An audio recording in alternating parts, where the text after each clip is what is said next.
लाया लाया लाया देखो ढूंढ लाया मैं आपके लिए स्टैंडर्ड का मार्किंग स्कीम के साथ पिछले साल का पेपर 2025 का मैं ढूंढ लाया लाया लाया लाया। अरे इसको काट देना। Hello dear students, welcome to AS starter. मैं आपको इस वीडियो में मार्किंग स्कीम जो है ना मैथमेटिक्स का, ये स्टैंडर्ड का पेपर है, सीबीएसई की तरफ से इशू की जाती है। तो यहाँ पर खास बात यह है कि क्वेश्चन और उसके आंसर्स यहाँ दे रखे हैं। तो मैं आपको इसी मार्किंग स्कीम में सारा का सारा पूरा का पूरा पिछले साल का पेपर समझाने जा रहा हूँ। ठीक है, ये सेट नंबर 1 है। अगर आपको अच्छी लगेगी वीडियो तो मैं आपके लिए सेट नंबर 2 सेट नंबर 3 भी लेकर आऊंगा।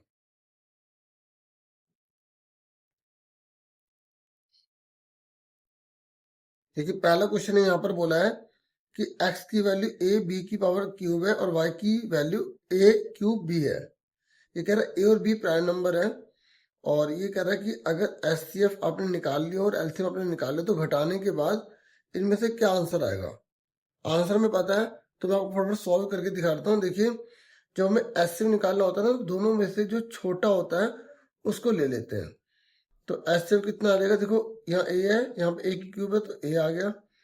ठीक है, मल्टीप्लाई बी की क्यूब है, यहाँ बी है तो खाली बी आ गया, तो एचसीएफ तो ए भी आ गया। ठीक है, फिर अब एलसीएम निकालेंगे।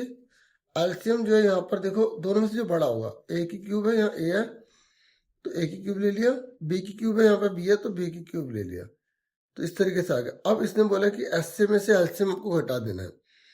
तो एचसीएम ए बी है और एलसीएम ए क्यूब बी क्यूब है। अब इसको घटाएंगे तो मतलब घटा नहीं सकती। अब कॉमन ले लेंगे तो ए बी कॉमन ले लेंगे, यहाँ 1 बचेगा, यहाँ बचेगा ए स्क्वायर बी स्क्वायर। ठीक है, क्योंकि ए और बी कॉमन ले लिया। अब यहाँ पर स्क्वायर लगा तो यहाँ पे भी हमने स्क्वायर लगा दिया।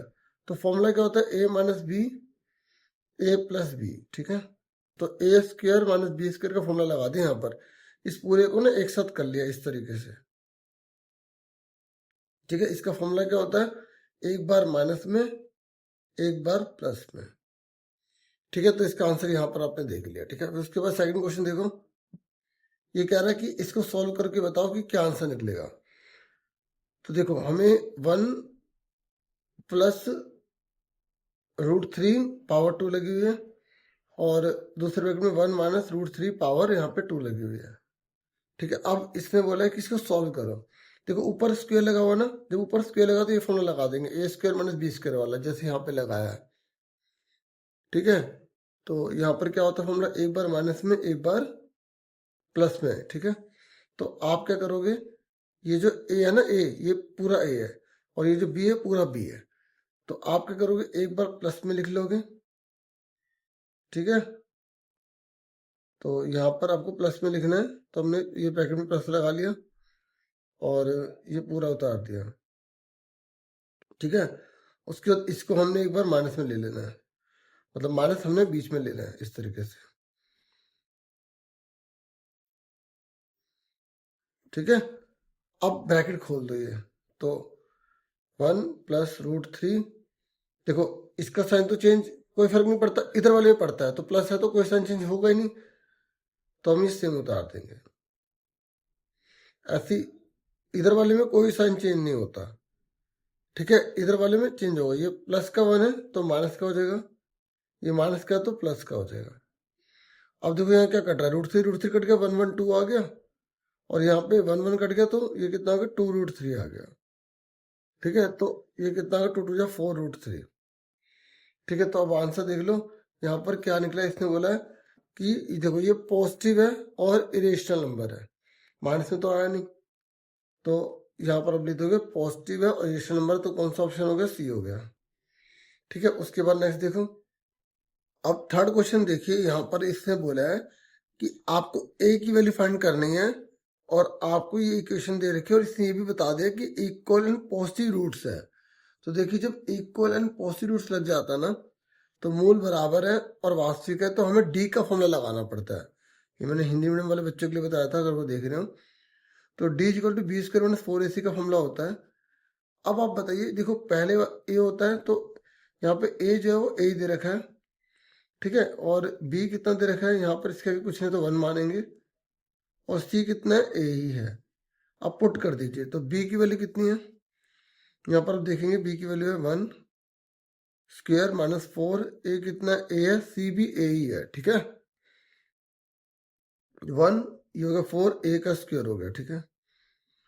अब इसने बोला है कि इक्वल पॉजिटिव रूट है और एमसीक्यू है, तो यहाँ पर आपको ये बता रखा है कि डी की वैल्यू 0 या 0 से बड़ी होगी, तो डी की वैल्यू ये दे रखी है, यहाँ हमने पुट कर दिया, ठीक है। ये पूरी वैल्यू इसकी जगह पुट कर दी। अब इसको उधर ले गए, इसको हम उधर ले गए, तो ये पूरी चीज इधर चली गई और इधर 1 ही बच गया, ठीक है। अब ये 4 अपॉन में चला गया, ठीक है। ये स्क्वायर जाके इधर रूट कर देगा और जब रूट करेगा तो यहाँ पर दो वैल्यू पॉसिबल निकल जाएगी, एक तो 1/2 निकलेगी और दूसरा, क्योंकि 4 का रूट 2 होता है, और एक माइनस का 1/2 निकलेगा।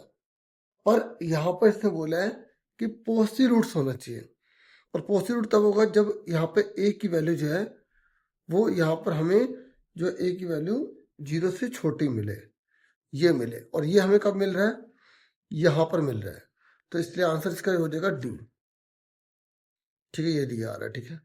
फिर फोर्थ क्वेश्चन पर आ जाओ।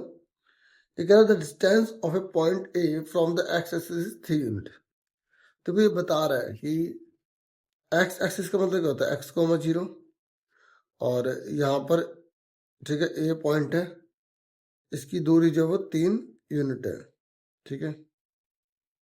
Which of the following can not be coordinate of point A. ये कह रहा है ये जो ए है ना, ए, क्योंकि यहाँ 3 बोल रहा है डिस्टेंस, तो कह रहा है इनमें से कौन सा पॉसिबल नहीं है। देखो, जब एक्स एक्सिस से यहाँ पर डिस्टेंस बोल रहे हैं ना, तो ये y की वैल्यू होनी चाहिए, तो यहाँ पे y3 लिखा है, यहाँ पर y3 लिखा है, यहाँ पर y3 लिखा है, लेकिन यहाँ नहीं लिखा, तो इसका आंसर डी आ गया, ठीक है। ये सिंपल था। फिर 5वें नंबर पर आ जाओ। ये कह रहा है रेड बॉल जो है ना एक बैग में, वो 10 ज्यादा है ब्लैक बॉल के मुकाबले, ठीक है। तो अब देखो, ब्लैक बॉल अगर x है, ठीक है, शॉर्ट में करेंगे, तो रेड बॉल कितनी है, 10 ज्यादा है, ठीक है। ये कह रहा है अगर प्रोबेबिलिटी रेड बॉल की बैग से निकालने की तो 3/5 है, रेड बॉल की प्रोबेबिलिटी कितनी है, 3/5।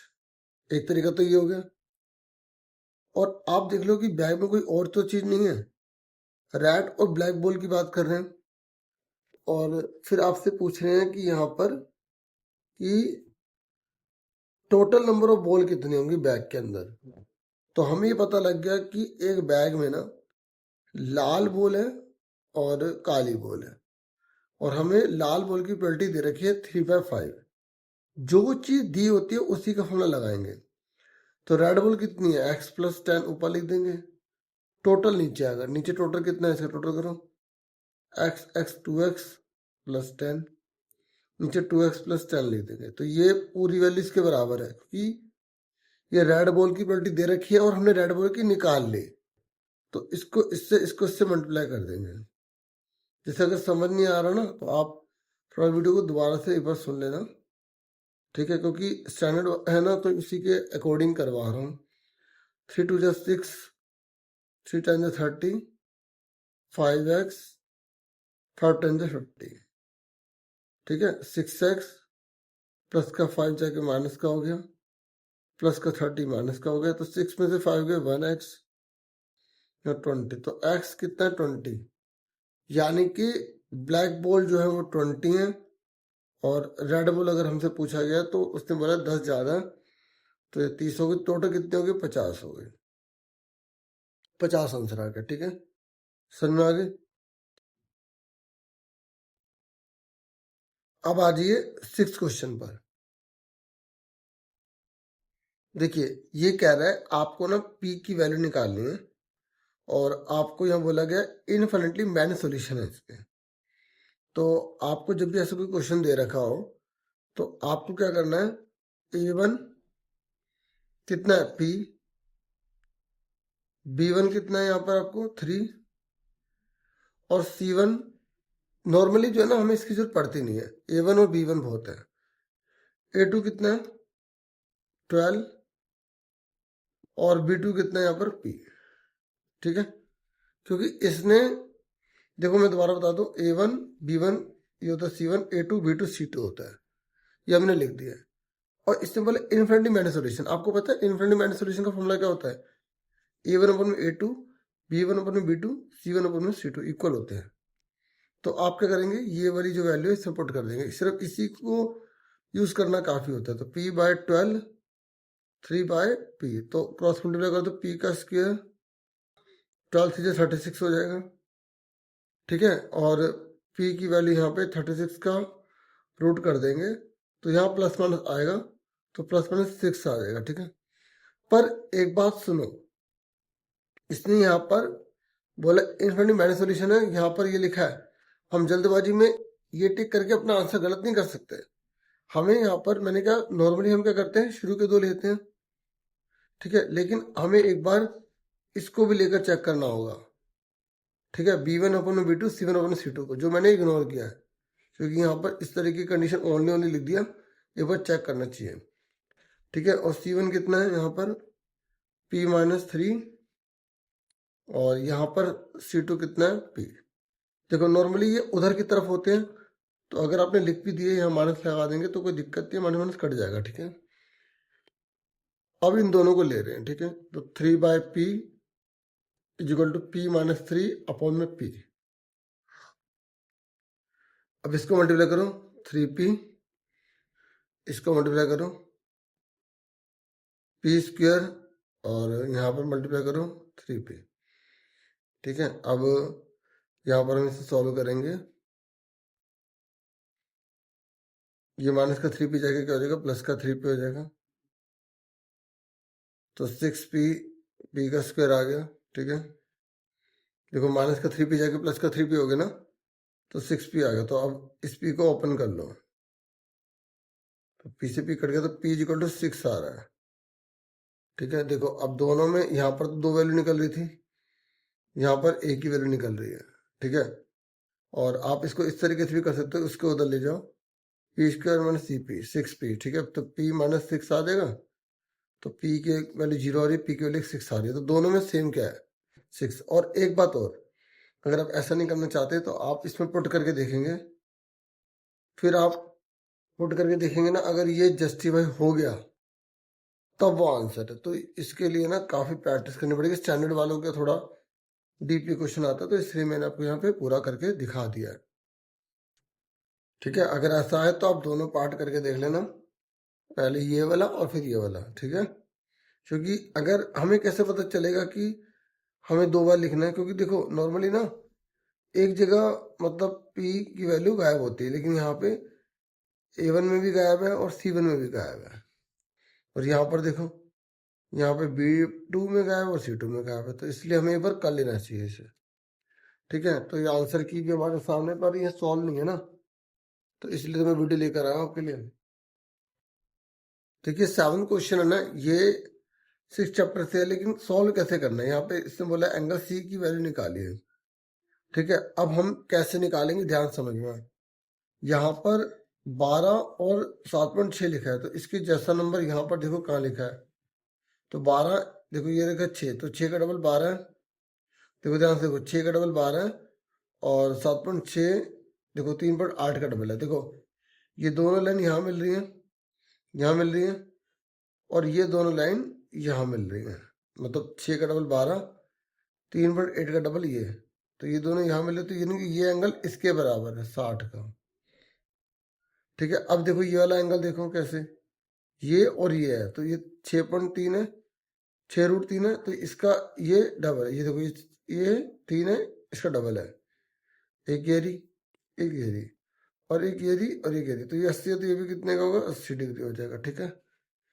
समझ में? तो आपको ऐसे पता लगाना पड़ता है। अब इसने बोला C, तो एक ट्रायंगल का रोटेट कितना होता है, 180 होता है, 8 से 14 और सीधा ये 40 आ गया, ठीक है। कई बच्चे इसमें ये भी सोचते हैं कि इसमें क्या था, तो ये 80 है, ये 80 हो गया, ये 60 है, ये 60 हो गया, तो बस हो गया ना गलत। अगर हमने इसको 60 इसको 60 मान लिया होता तो गलत हो जाता है, ठीक है। मैंने समझाया वैसे करना, कभी गलत नहीं होगा, ठीक है। और ये जो नेम दे रखे थे इन्होंने मतलब ऐसे लिख दिए हैं, जैसे फिगर बन रही है उसके अकॉर्डिंग नहीं लिखे, ठीक है। तो 40 समझ आ गया क्यों आया।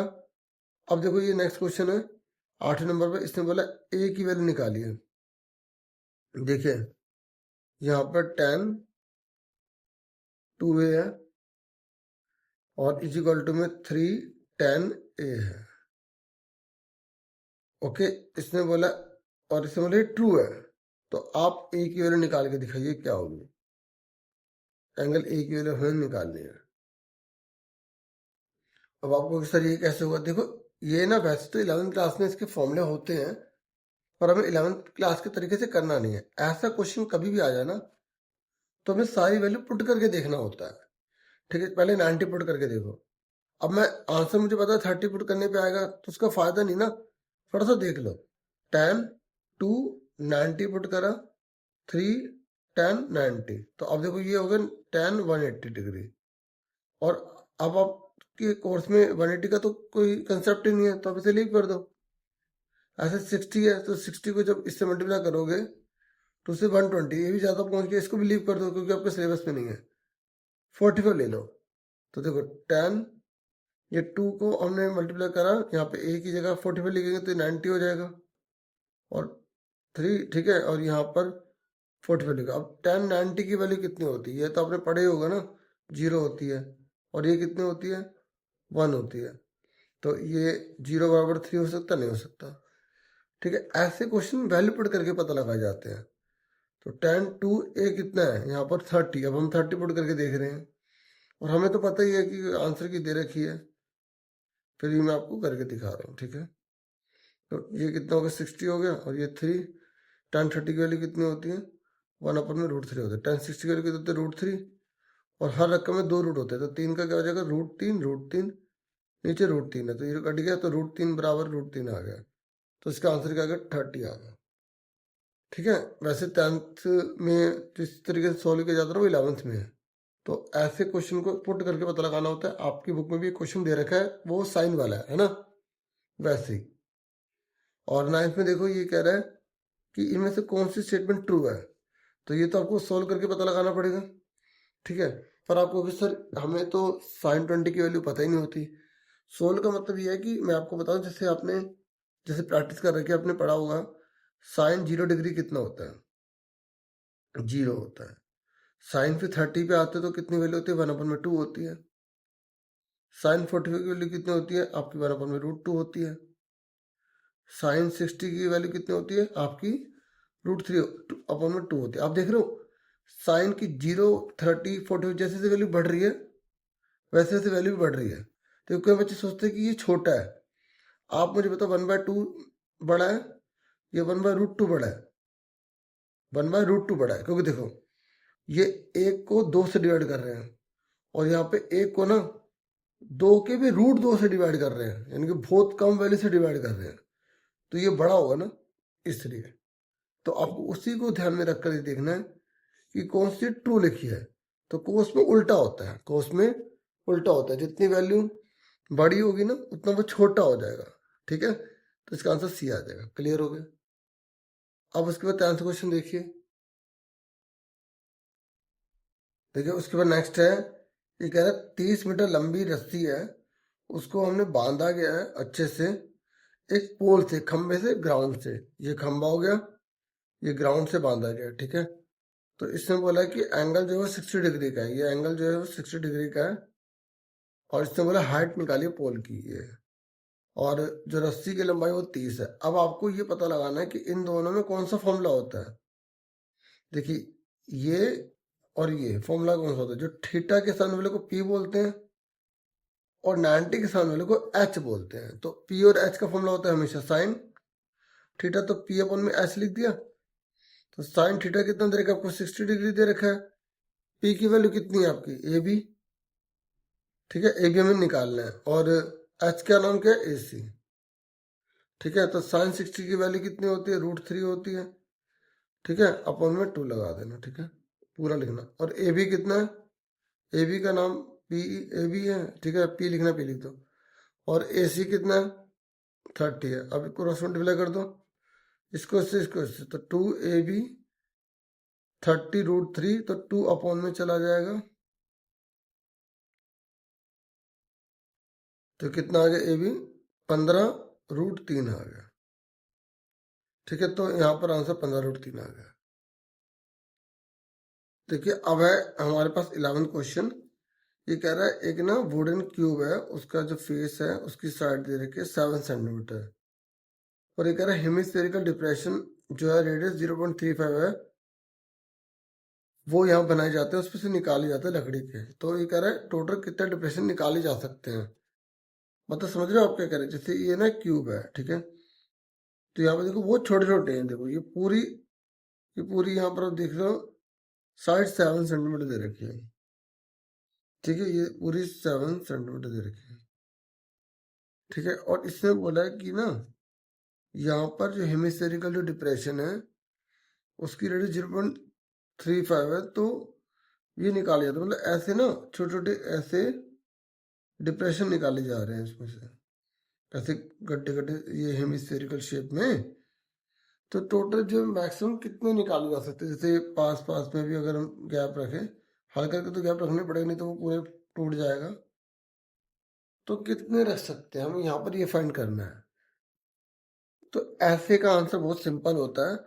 हमें क्या करना होता है कि जो साइड क्यूब की दे रखी है ना 7 सेंटीमीटर, वो ऊपर लिखा, और जो ये बना रहे हैं ना इसका डायमीटर लेना होता है। तो इसकी रेडियस कितनी दे रखी है हमें 0.35, तो इसका डायमीटर कितना होगा, डबल कर देंगे 0.35 0.35 क्या हो गया 7 पॉइंट, यहाँ पर नहीं 0.7 ही आएगा।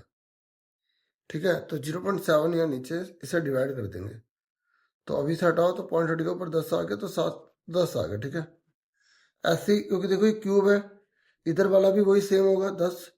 अब इन दोनों को मल्टीप्लाई कर देंगे, 100 आ गया। तो इस तरीके से 100 जो है ना बन सकते हैं।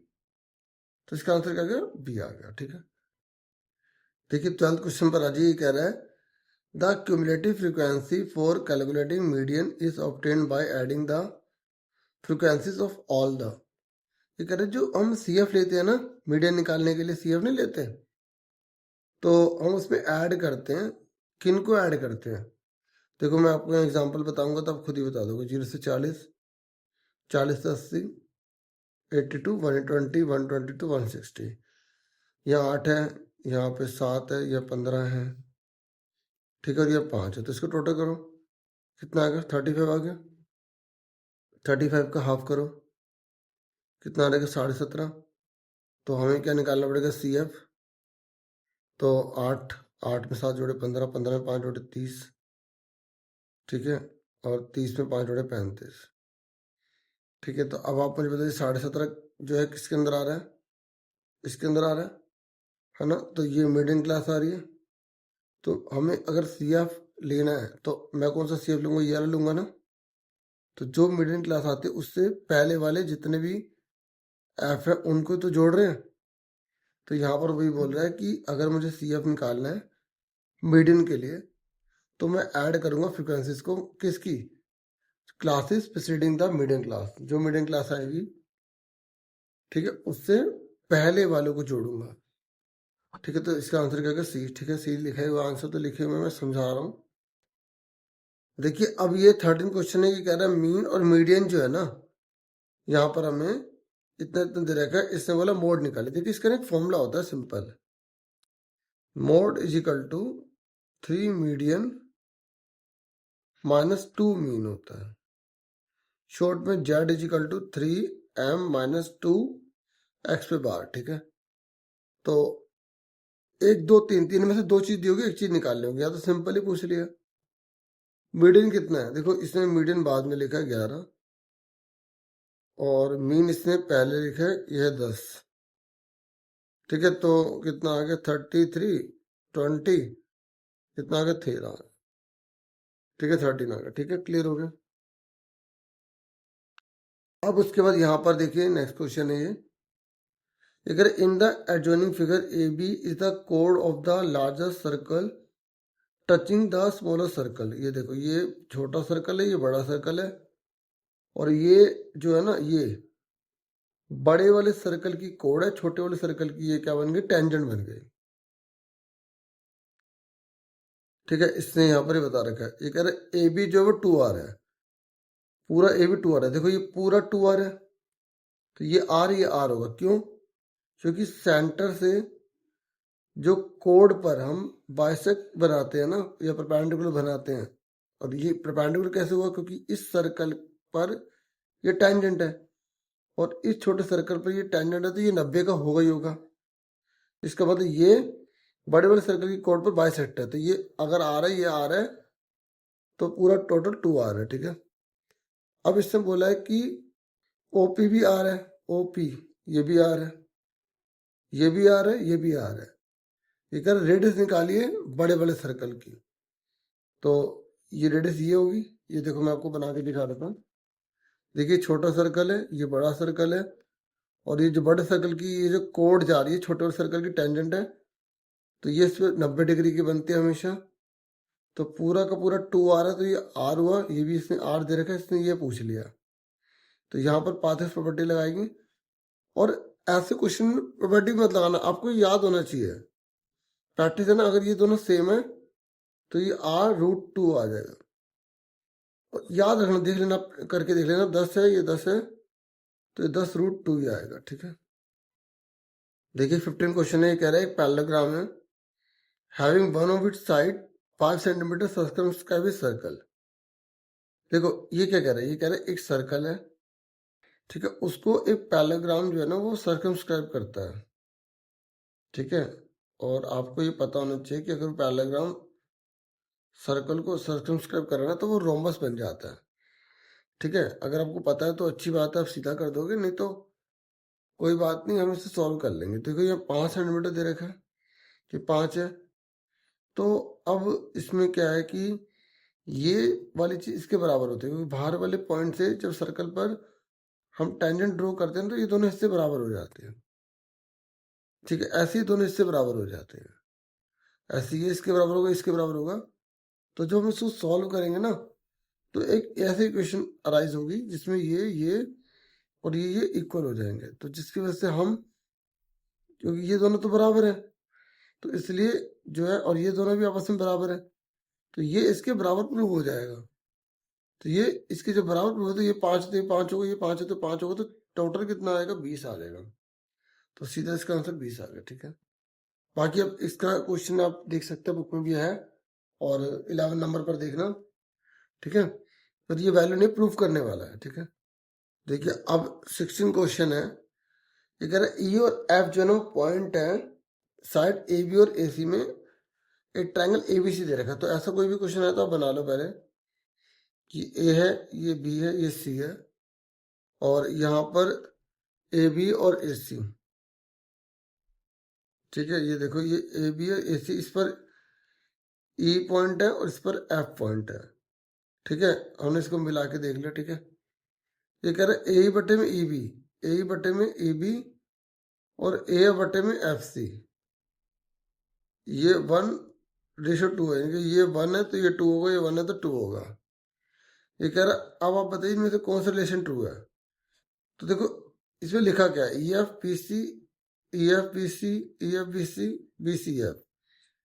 तो हम इससे नीचे वाली की बात कर रहे हैं, तो यहाँ नीचे वाली बात कर रहे हैं ना, तो हम यहाँ पे सिमिलर थ्योरम का यूज कर लेंगे। इसका यूज करेंगे सिमिलर थ्योरम का। सिमिलर थ्योरम क्या कहते हैं? छोटा ट्रायंगल बटे में बड़ा ट्रायंगल। तो छोटा ट्रायंगल कौन सा है? ए ई एफ, सिंपल तरीके से बताऊंगा। बड़ा कौन सा? A B C, A B C. तो ए कितना है यहाँ पर? 1। ये जो ई एफ है हमें नहीं पता, इस वाले में आ जाओ।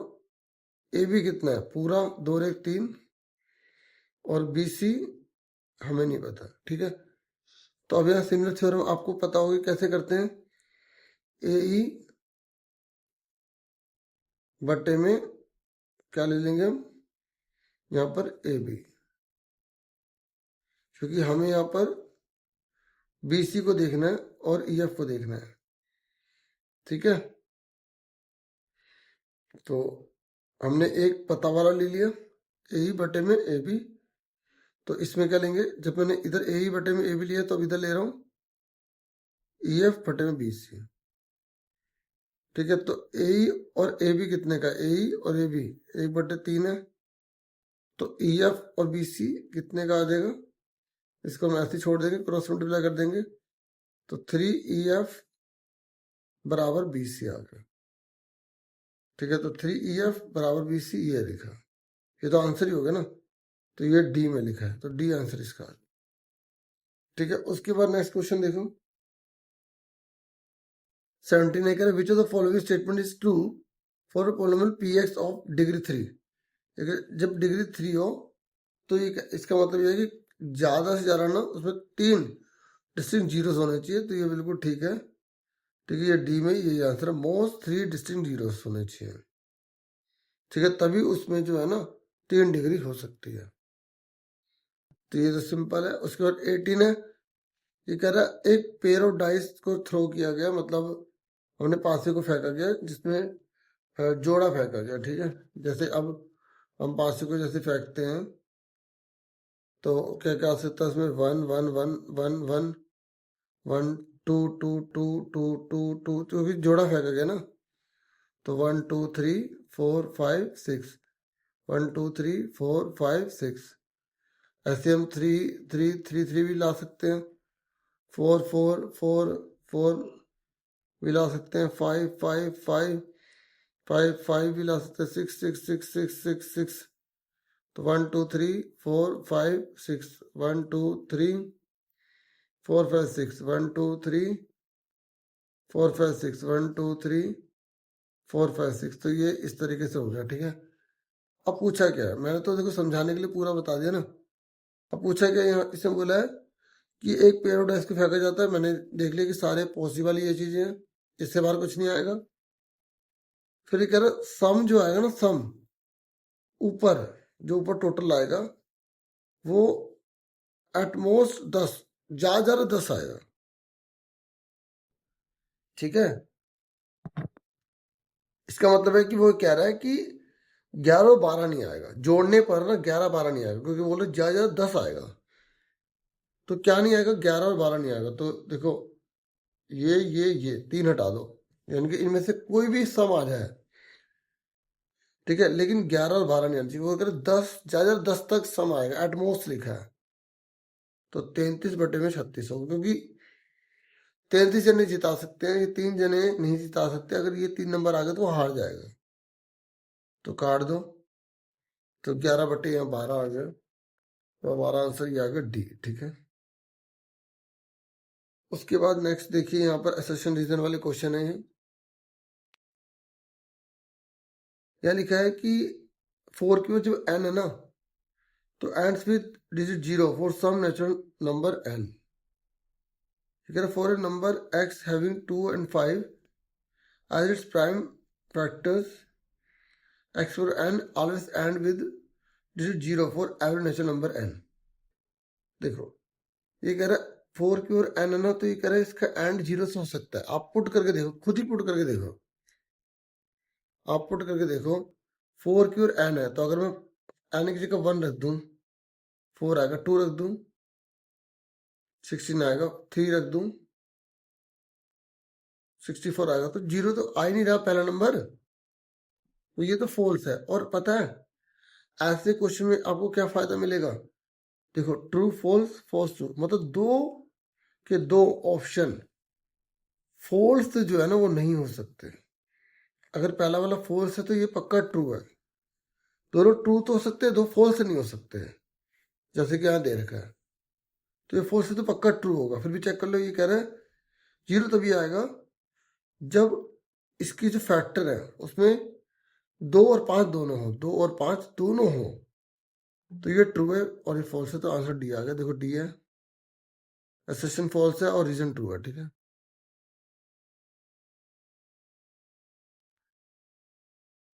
उसके बाद यहाँ पर देखिए ये 20 है।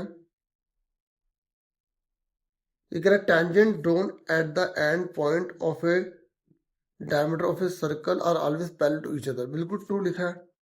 देखिए सर्कल है, इस सर्कल में ये हमने डायमीटर डाला, इसकी जो टेंजेंट ड्रॉ की जाती है हमेशा पैरेलल होती है। ये कह रहा है the length of the tangent drawn to a circle from a point outside the circle are always equal. ये कह रहा है कि ना जो हमने the length of tangent drawn किया ना टू ए सर्कल पर from a point outside the circle are always equal. क्या कह रहा है, देखो ये सर्कल है, ये बाहर का पॉइंट है, इस बाहर के पॉइंट से जो हम टेंजेंट ड्रॉ करते हैं तो ये दोनों इक्वल होती हैं, वो तो होती हैं, ठीक है। The length of the tangents drawn to a circle from a point outside the circle are equal, तो बिल्कुल ठीक है, ये थ्योरम भी आपने पढ़ा होगा, तो दोनों ट्रू है, लेकिन ये इसका रीजन नहीं है, तो इसका मतलब क्या आएगा, बी आंसर आ जाएगा, ठीक है। उसके बाद देखिए ये अब क्वेश्चन है सेक्शन बी, यहाँ पर मैं इसी में बताता रहूंगा, ठीक है। देखो यहाँ पर इस सवाल को आपको सॉल्व करना है, आप सब्स्टिट्यूशन से भी कर सकते हैं, आप एलिमिनेशन से भी कर सकते हैं, तो इन्होंने एलिमिनेशन का यूज किया है, तो 40 की गुणा दोनों में कर दी, 30 की गुणा दोनों में कर दी, सॉल्व कर दिया, ठीक है।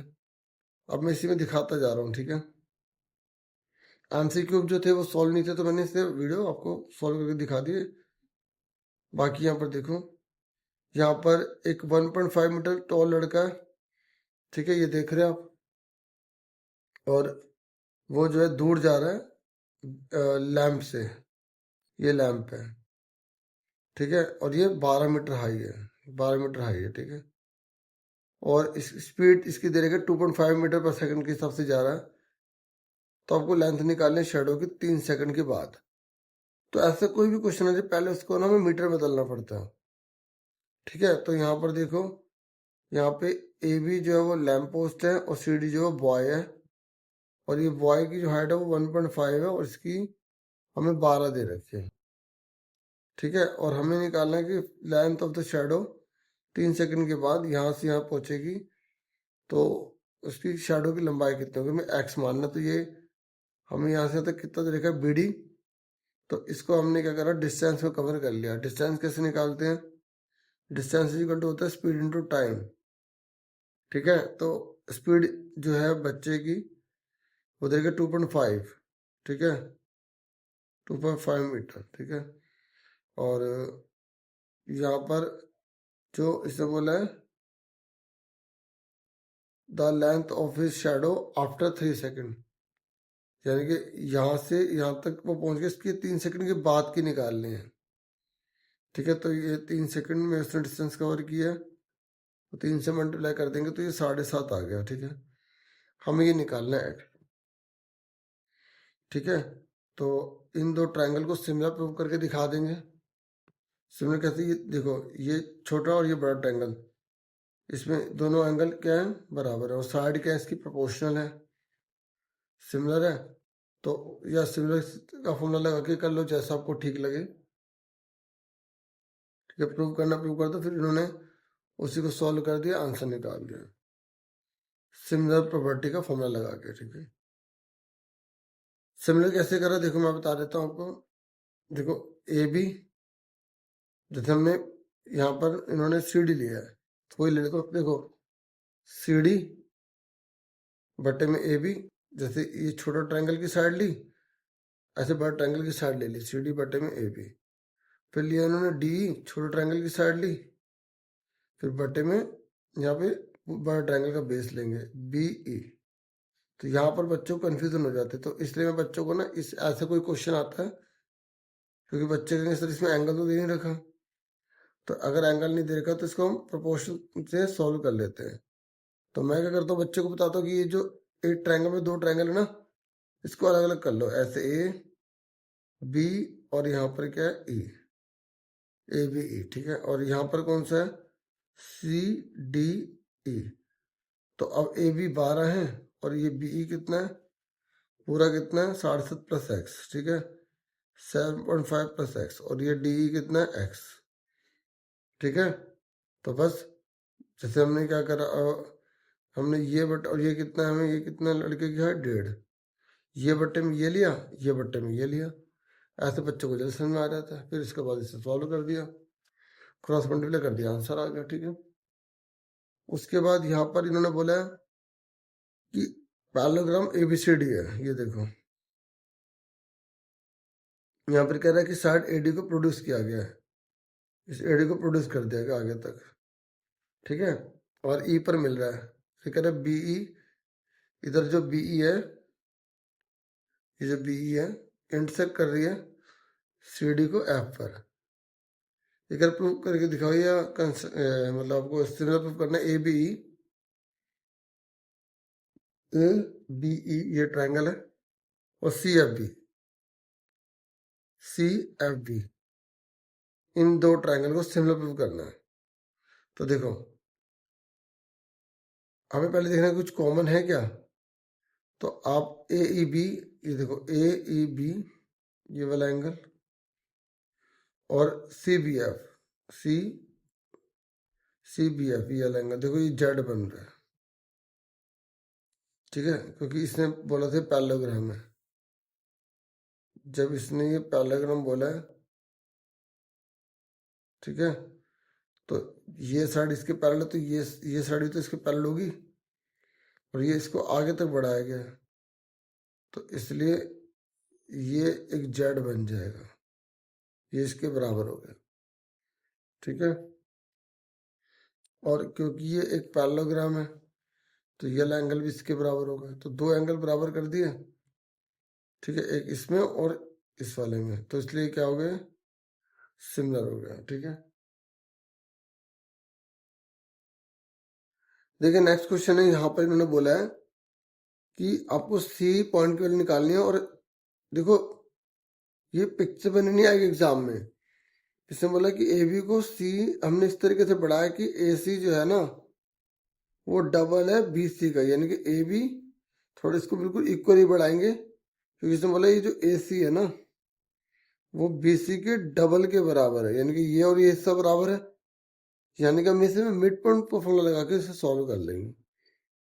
अब देखो अगर इसकी फिगर नहीं बन पाएगी ना फिर आप नहीं कर पाओगे इसकी। एक बार मैं दोबारा बता रहा हूँ, देखो इसने बोला ए सी, जैसे मान लो अगर आपको समझ नहीं आ रहा ना तो आपको सबसे आसान तरीका बताऊं, जैसे इसने बोला फाइंड द कोऑर्डिनेट ऑफ सी बोला, इसमें लाइन को प्रोड्यूस किया गया, यानी कि इसका बोला ए बी को प्रोड्यूस किया गया, तो ए बी और आगे तक लिख देंगे सी, ठीक है। अब हमें नहीं पता कहाँ तक जाना है, तो आपको गिवन है ना, आप ये लिखोगे ए सी बराबर दो बी सी के, तो आप बी सी को बटे में ले जाओ। मैं तो बच्चों को इस तरीके से बताता हूँ, बी सी बटे में चला गया, दो बटे में एक आ गया, तो ए सी दो है, तो यहाँ से तो पूरा ए सी दो है, यहाँ से तो पूरा दो डाल दो, ठीक है। और बी सी एक है, बी सी एक है, तो दो में से एक गया एक, तो आपका एम वन कितना आ गया एक, एम टू कितना आ गया एक। जब दोनों बराबर तो मिड पॉइंट फॉर्मूला भी लगा सकते हो, सेक्शन फॉर्मूला तो लग ही सकता है, फिर सॉल्व कर लोगे आप, ठीक है। सॉल्व कैसे करोगे, देखो अब मान लो मैं आपको मिड पॉइंट से बताता हूँ, X equal to X one plus X two बटे में टू है, तो एक्स कितना दे रखा है, एक्स फोर, एक्स वन कितना है माइनस का वन, एक्स टू कितना एक्स अपन में टू, तो क्रॉस मल्टीप्लाई कर दो, ये करा ना इन्होंने, फोर टू जा एट, ठीक है, ये माइनस नहीं है, ठीक है, इक्वल लगाओ, कुछ भी नहीं है, तो माइनस वन प्लस एक्स, तो माइनस का वन जाके क्या हो जाएगा उधर प्लस का हो जाएगा, तो ये नाइन आ गया। ऐसे वाई वाला सॉल्व कर लेंगे, ठीक है। डिफरेंट स्टेप के नंबर हैं, कैसे कैसे नंबर मिलेंगे, इसलिए आंसर की है ये। फिगर के कितने नंबर हैं, कई बार फिगर के नंबर होते हैं कई बार नहीं होते हैं, ठीक है, इसका फायदा उठाओ आप। उसके बाद देखिए 24 है ना, इसको मैं सॉल्व करके दिखा देता हूँ। देखो sine A plus cosec A ऊपर स्क्वायर लगा हुआ है, फिर कोस ए प्लस सेक ए ऊपर स्क्वायर लगा हुआ है, ठीक है। तो आप देखिए पूरे के ऊपर स्क्वायर, तो फॉर्मूला क्या होता है, ए का स्क्वायर प्लस बी का square plus two A B, sine A लगा देना यहाँ पे, कोसेक ए, फिर ए का स्क्वायर बी का square plus two A B cos A sec A, ठीक है, थोड़ा छोटा कर लो ना। अब देखिए साइन स्क्वायर है कॉस स्क्वायर है, इस पूरे की वैल्यू वन के बराबर होती है, यहाँ वन लिख दिया, ठीक है। और कॉस स्क्वायर ए का फॉर्मूला क्या होता है, वन प्लस कोट स्क्वायर होता है, और ये साइन कोसेक का उल्टा कट के यहाँ दो बचा, और ये तो इसकी वैल्यू वन हो गई, तो ये सेक स्क्वायर ए का क्या होता है, वन प्लस टेन स्क्वायर होता है, ठीक है। और ये कोस ए का सेक ए उल्टा होता है, तो दो लिख दिया, तो 2 3 4 5 6 7, तो 7 प्लस tan स्क्वायर ए प्लस कोट स्क्वायर ए हमारा आंसर आ गया। अब देखो यहाँ इन्होंने आंसर की में कैसे करा है कि जैसे बच्चे ने फॉर्मूला को खोला है ना, तो उसी का आधा नंबर मिल जाएगा, फिर वैल्यू पुट कर देगा तो उसके मार्क्स मिल जाएंगे, और आंसर लिख देगा तो आधा नंबर और मिल जाएगा। यानी कि अगर आंसर भी पता है तो उसके नंबर सीधा लिखने के नंबर मिलेंगे। फिर अगर ये नहीं करना तो ये कर सकते हो, देखिए अब वैल्यू पुट कर दी, साइन 30 की वैल्यू कितनी होती है 1/2, साइन 30 की 1/2 होती है, तो ऊपर क्यूब लगाया तो 1/2 1/2 1/2, तीनों को मल्टीप्लाई करेंगे तो 1/8 हो जाएगा। फिर ठीक है, इसकी वैल्यू अगर आपको नहीं पता तो आपको पता होना चाहिए कि जब ऊपर स्क्वायर लगा है, ठीक है, और डिग्री सेम है तो उस पूरे की वैल्यू 1 होती है, तो 1 लिख दिया, ऊपर वाले को सॉल्व करके आंसर आ गया। ठीक है, अब इसी में आपको दिखाता चला जाऊंगा। ठीक है, ये कह रहे हैं, और मुझे जहाँ लगेगा ना कि जो काफी टफ क्वेश्चन है वो कॉपी पे करके दिखा दूंगा। ये कह रहे 2 फ्रेंड है, अनिल और अशरफ है, वो दिसंबर के महीने में पैदा हुए हैं 2010 में, तो प्रोबेबिलिटी निकालिए कि दोनों का जो बर्थ है ना वो सेम डेट को आएगा। देखो जो बर्थ जो है ना वो सेम डेट को आएगा, यहाँ पर बात कर रहा है, तो दोनों के दोनों दिसंबर में, दिसंबर की बात कर रहा है ना। अभी बर्थडे तो साल में एक ही बार आता है, तो दिसंबर की बात कर रहा है, तो दिसंबर में कितने दिन होते हैं, 31 होते हैं, तो 1/31 आ गया। ठीक है, पूरे साल की बात नहीं करी, अगर बर्थडे जो है ना वो अलग अलग डेट को होगा, तो 31 में से एक ही दिन ऐसा है जब बर्थडे सेम हो सकता है, बाकी दिन तो नहीं हो सकता, तो 30/31 आ गया, सिंपल है। फिर ये इरेशनल नंबर है, इसकी अपने अच्छे से थ्योरी प्रैक्टिस की होगी, तो आप यहाँ देख सकते हैं कैसे यहाँ पे प्रेजेंट किया गया है। आपने जिस तरीके से प्रैक्टिस किया, आपने ए अपन में बी माना, वो भी लिख सकते हो। ठीक है, ये आंसर किया ना जो सीबीएसई ने इशू किया, तो आप इसको यहाँ पर देख रहे हैं। ठीक है, इस तरीके से अगर आप मेंशन करते हैं फुल मार्क्स मिलते हैं आपको। ठीक है, देख लो आप इसको। ठीक है, फिर ये नहीं करना तो आप ये वाला कर सकते हो। ये देखो, जब हमने पहला क्वेश्चन करा था उसी में मैंने आपको बताया था ना, तो एचसीएफ एलसीएम कैसे निकालते हैं, फिर ये वेरीफाई किया गया है। वेरीफाई का फॉर्मूला होता है ना प्रोडक्ट टू नंबर, तो वही किया गया होगा। ठीक है, उसके बाद यहाँ पर देखो ये कह रहा है मंथली इनकम है 2% की, तो जब रेशियो दे रखी है ना, तो इसको हमने एक्स में कन्वर्ट कर लिया, मंथली इनकम दोनों की 9x 7x ले लिया। ठीक है, और एक्सपेंडिचर मतलब खर्चा कितने करते हैं, 4:3, तो 4 और 3 हो गया, तो 5,000 बचाते। देखो सिंपल बन गया ना बच्चों, देखो कितना आसान क्वेश्चन है, देखो इन्होंने कैसे दिया है, यहाँ पर देखो ध्यान से,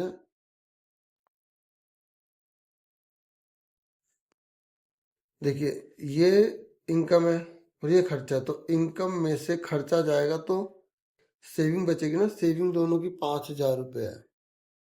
ठीक है ना, ऐसी दूसरी इक्वेशन बना लो, 7 और 3 वाली, 7 और 3 वाली। ठीक है, तो 5,000, तो उसका जैसे सॉल्व कर लोगे, एलिमिनेशन से कर लो, सब्स्टिट्यूशन से कर लो, आपका आंसर आ जाएगा। फिर देखिए ये 28 है, ये कह रहे PQR, ये राइट एंगल के वर्टिसेस दे रखे हैं। ठीक है, राइट एंगल के, तो ये कह रहा है कि आपको एक्स और वाई में रिलेशनशिप पता लगाना है। तो देखिए आपको ना डिस्टेंस, दूरी सूत्र लगाना है, दूरी सूत्र ये दे रखा है आपको, तो आपको यहाँ दे रखा है 90 डिग्री पी पर है, तो ये ना जो है 90 डिग्री यहाँ पर पी पर दे रखा है आपको, तो यहाँ पर क्यू और आर कहीं भी लिख सकते हैं। इससे मतलब पी की वैल्यू एक्स वाई है, पी जो है हमें एक्स वाई दे रखा है, और ये -2 -3 दे रखा है। ठीक है, और ये आपको 2,3 दे रखा है, तो आपको पता होना चाहिए कि पाइथागोरस जब 90 डिग्री दे रखा हो, तो इसका और इसका मतलब ये बेस हो गया, ये परपेंडिकुलर हो गया, ये एच हो गया, तो आपने पढ़ा ना एच का square is equal to B का स्क्वायर, बी का स्क्वायर होता है। अब जब भी डिस्टेंस वाला क्वेश्चन देखो ना, तो आपको सबसे पहले क्या करना है, इसका डिस्टेंस निकाल दो, इसका डिस्टेंस निकाल दो, इसका डिस्टेंस निकाल दो, निकाल दोगे अलग अलग, फिर से पुट कर देना। ठीक है, तो मैं आपको यहाँ पे करके दिखा देता हूँ। देखो ये शॉर्टकट थोड़ा सा देखो, यहाँ पे अब मैं तो एक साथ करूंगा, एच है ना, तो ये एच है, तो दो बादलों का साइन चेंज, देखो x1 या x1 किसी को भी मान सकते हो आप, ठीक है, या x2 किसी को भी मान सकते हो। दो बादल का साइन चेंज, ऊपर लग गया स्क्वायर, फिर तीन बादल का साइन चेंज, ऊपर लग गया स्क्वायर, ठीक है। ऐसे ही यहाँ p है, p किसको माना आपने, इसको माना है, ठीक है। x बादल का साइन चेंज, x बादल का साइन चेंज, ऊपर लग गया स्क्वायर, y बादल का साइन चेंज, ऊपर लग गया स्क्वायर, फिर b मतलब ये रहा, x बादल का साइन चेंज, ऊपर लग गया स्क्वायर, y बादल का साइन चेंज, ऊपर लग गया स्क्वायर। बस अब इसको सॉल्व करना है, एक इक्वेशन बन जाएगी, आपका आंसर आ जाएगा। यहाँ देख लो, ठीक है। देखो मैंने इधर की तरफ लिखा है ना h, इन्होंने h इधर की तरफ लिख लिया, तो वो तो आप जैसे मर्जी लिख सकते हो, फिर आपको सॉल्व करना है, ठीक है। ये तो आपकी प्रैक्टिस के ऊपर है ना, आपको कितना अच्छे से प्रैक्टिस है। एक्स स्क्वायर, फिर एक्स स्क्वायर कैसे काटना है, कितना कटेगा, कैसे कटेगा, तो उसके अकॉर्डिंग आपको करना होगा, ठीक है। क्योंकि देखो क्वेश्चन ना सेम नहीं आएंगे, प्रैक्टिस कर लो, बस आइडिया ले लो उसको। इस पेपर में ज़्यादा टाइम मत लगाना, ठीक है। फिर ये है, आपने बुक में देखा होगा, बहुत बार करा होगा आपने, यहाँ पर 1 की वैल्यू कोस स्क्वायर ए माइनस कोस स्क्वायर ए ले लिया, ठीक है। आपको इसका फॉर्मूला पता होना चाहिए, मैं इसे करके दिखा देता हूँ। देखो कोस ए plus sign A minus 1 cos A minus sign A plus 1 दे रखा है, ठीक है। ये जो 1 है ना, इसकी वैल्यू इसमें किसके बराबर होती है, कोस ए प्लस साइन ए। देखो इसके बराबर होते हैं, लेकिन पर यहाँ पर आपको पहले से कोस को कॉट में कन्वर्ट करना होता है इस क्वेश्चन को, ठीक है। तो अभी तो आप इसमें 1 तो लिखोगे, अब क्योंकि हमें यहाँ कोसिक और कोड लाना है, तो इसको ना आप क्या करोगे, कोसिक और कोड लाने के लिए आपको क्या करना पड़ेगा, साइन से डिवाइड करना पड़ेगा, न्यूमरेटर में भी और डिनोमिनेटर में भी, ठीक है। ये इन्होंने ड्रैग कर दिया ना, तो आपको समझ ही नहीं आएगा। तो आपको पहला स्टेप क्या करना पड़ेगा, क्योंकि जो दिया है ना उसके अकॉर्डिंग है, तो बुक का क्वेश्चन ही, ठीक है। कोस ए तो अपॉन में क्या करोगे, साइन ए लगा दोगे। पर इन क्वेश्चन को आप तभी कर पाओगे जब आपकी प्रैक्टिस अच्छी है, तो ठीक है। तो कोस अपन में साइन क्या होता है, कोट ए होता है, ठीक है। साइन साइन कट गया तो 1 आ गया, और ये क्या हो गया, कोसेक ए बन गया, ठीक है। कोस अपन में साइन क्या हो गया, कोट ए, नीचे वाले को कर रहा है, ये कट गया, और 1 अपन में साइन क्या होता है, कोसेक ए होता है। अब इन दोनों को ना अलग कर दो, इधर की तरफ लिख दो, 1 को इधर कर दो, कोट ए माइनस कोसेक, ठीक है। 1 को अलग कर दिया, और इसमें भी इधर कर दो, cot A plus cosec minus 1, ठीक है। अब क्या करेंगे, इस 1 की जगह ना फॉर्मूला पुट कर देंगे जो इसमें होता है, ठीक है। तो इसका फॉर्मूला होता है कोसेक स्क्वायर ए माइनस कोट स्क्वायर ए, ये होता है फॉर्मूला, ठीक है।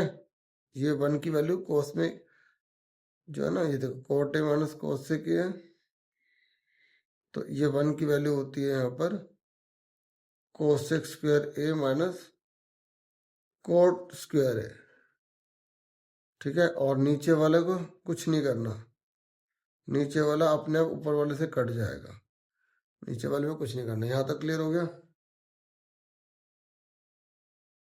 देखो इधर यहाँ तक आ गया ना, थोड़ा सा छोटा करता हूँ इसे।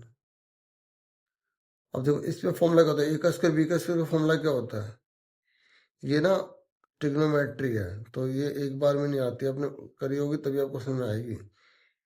अब मैं करा लेता हूँ, ये ए का स्क्वायर बी का स्क्वायर है, जिनको आती है वो समझ जाएंगे कैसे था, ए माइनस बी, और देखो ए का स्क्वायर बी का स्क्वायर एक बार माइनस में लिख देंगे, और एक बार इसे हम प्लस में लिख देंगे, ठीक है। और नीचे वाला सेम उतार देना है। अब इन दोनों में कॉमन ले लो क्या है। देखो यहाँ पे कोट ए माइनस कोसेक ए है और यहाँ पे cosec A minus cot A, तो हम क्या करते हैं, देखो हमें वन माइनस का चाहिए तो हम इस वाले को कॉमन ले लेते हैं। तो cosec A minus cot A हमने कॉमन ले लिया, तो यहाँ पर क्या बचेगा, माइनस का वन हो जाएगा, क्योंकि हम जो कॉमन ले रहे हैं ना ये साइन का फर्क है, तो हम इसके हिसाब से ले रहे तो ये माइनस का हो जाएगा और प्लस ये पूरा सेम उतर जाएगा, cosec A plus cot A. ठीक है, अब आप कहोगे सर हमें कैसे पता चला कि सर ये वाला कॉमन लेना है, तो ना ये प्रूफ करने के लिए भी दिया होता है, यहाँ पे लिखा है। ठीक है, उसके हिसाब से बाकी ये ए लिख दो यहाँ पे, है ना। ठीक है, cot A plus cosec A minus one, तो ये पूरा का पूरा सेम इससे कट गया, सेम है, देख लो ये बचा, ये आंसर आ गया। तो यहाँ पर यही किया गया। ठीक है, उसके बाद यहाँ पर ये क्वेश्चन है, ये कह रहा है अगर ये नहीं करना तो आप ये अलग कर सकते हो, इस P की वैल्यू ये है, Q की वैल्यू, तो ये सीधा इसमें पुट कर दो। पहले देखो ये हमने ये ले लिया LHS P square Q square, तो यहाँ पे P की वैल्यू पुट कर दी, Q की वैल्यू पुट कर दी, ऊपर स्क्वायर लगा, A minus B, A plus B का फॉर्मूला लगा देंगे। ठीक है, तो यहाँ पर देखो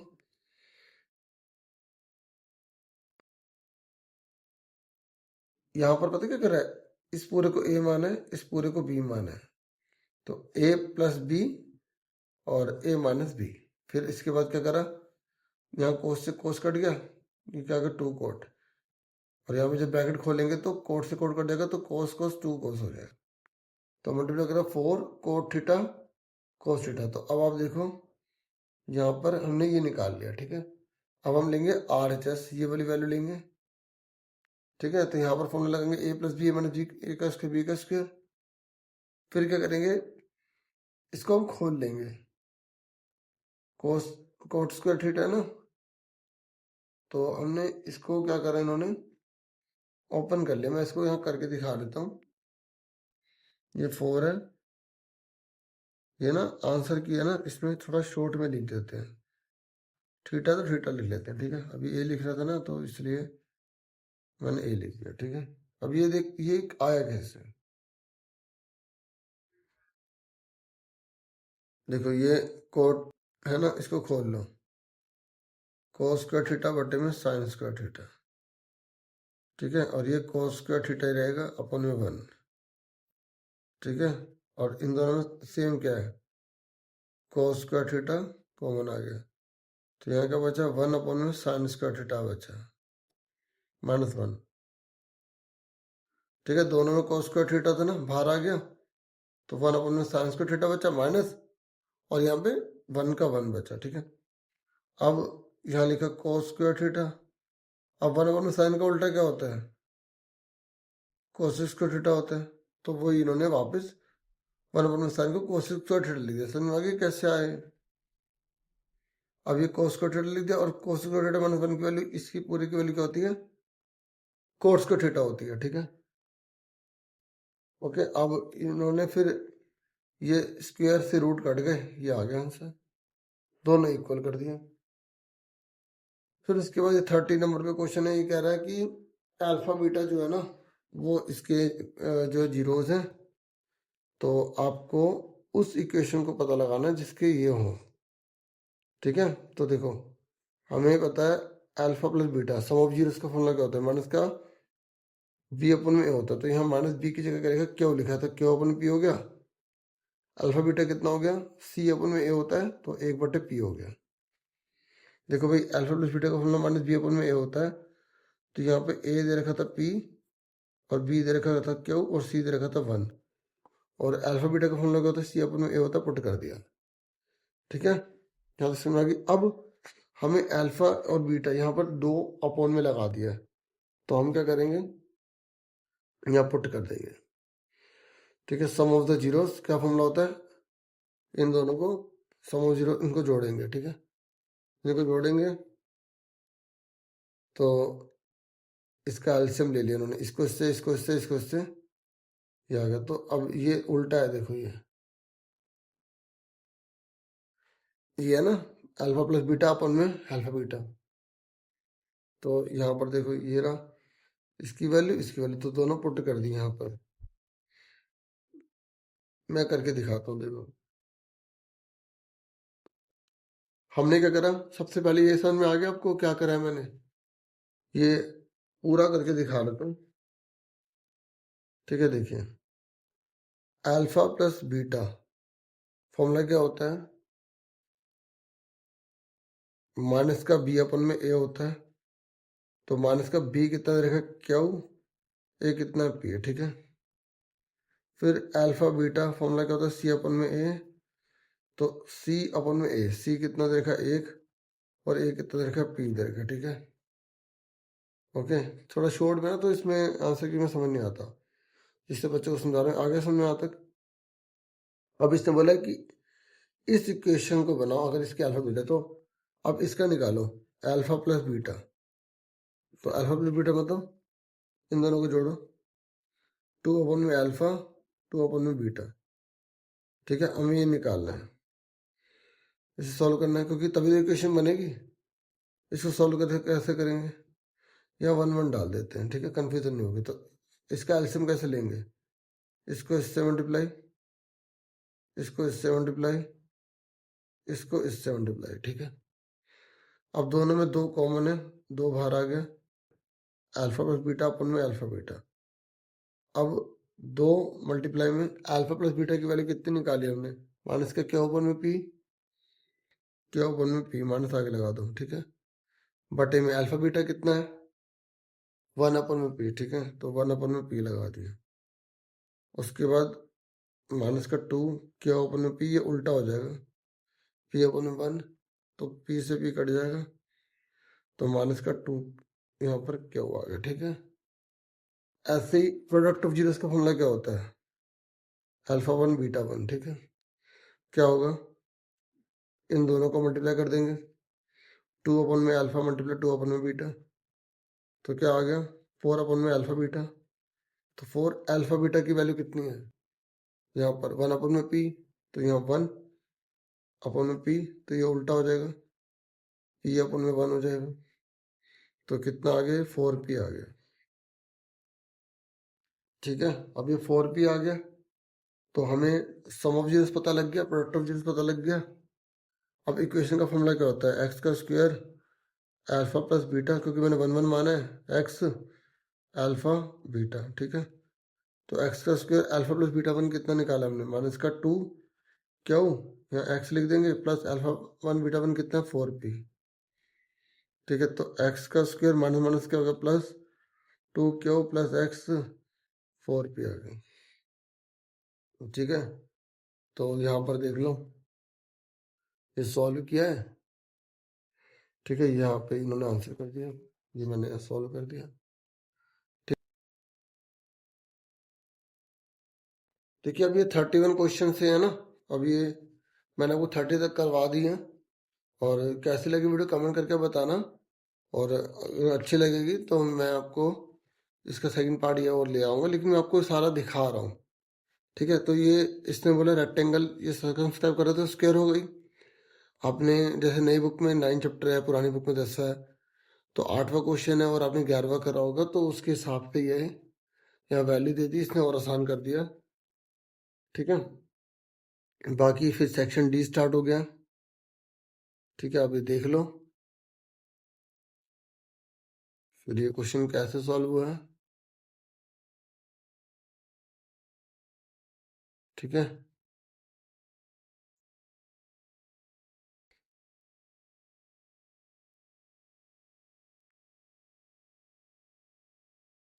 और देखो प्रेजेंटेशन देख लो, कई बच्चे क्या करते हैं, लाइन डाल के ना फिर करने लग जाते हैं, ऐसे एक सीध में ऐसे करना होता है। ठीक है, प्रेजेंटेशन देख लो, जब इक्वल इक्वल चल रहा होता है तो कैसे साइन बनाना होता है। ठीक है,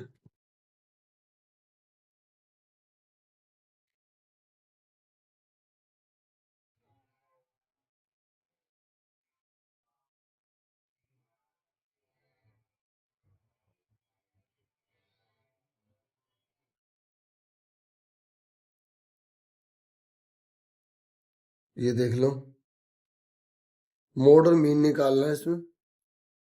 ठीक है, ये बॉक्सेस वगैरह बनाने के एग्जाम में चक्कर में मत रहना, ठीक है। जल्दी जल्दी सॉल्व करो और सही करो, मतलब थोड़ा बहुत टाइम लेते हो, कोई दिक्कत नहीं है।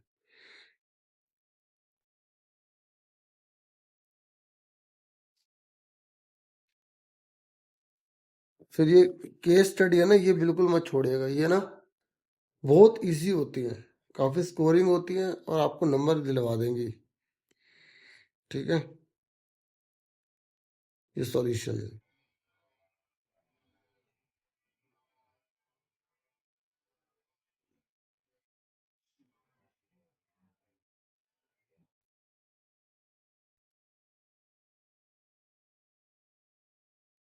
ठीक है, एपी वाली केस स्टडी में आया हुआ है, और डिस्टेंस फॉर्मूला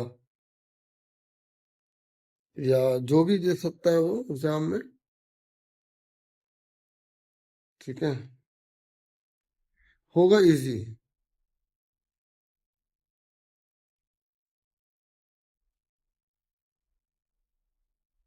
तो डियर, इतना ही था इस वीडियो में। Thank you for watching and listening carefully. Take care dear students.